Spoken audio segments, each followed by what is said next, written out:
Tatlong mamuan ti kasasaad dagiti lamas ken corals iti taaw.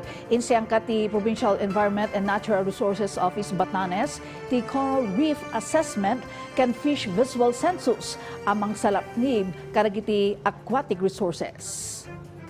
Minatok dagiti kamang ti Penro Batanes ti Marine Protected Areas iti probinsya.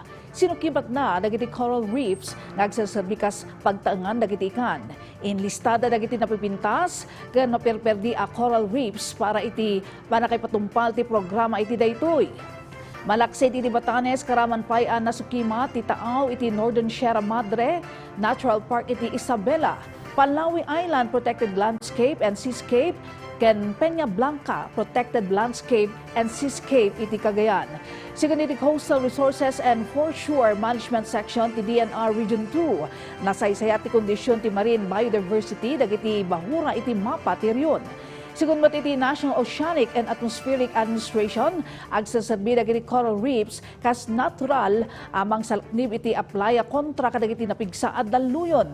Dakkel ti akem dagiti coral reefs iti pagbiyagan dagiti umili ken turismo iti riyon baben iti medyo ecotourism, diving activities ken panagkalap. May bilang pay dagiti reef napateg a pagtataudan ti ramon iti panakapatao dagiti agas kontra iti cancer, arthritis ken na dumaduma akita ti impeksyon.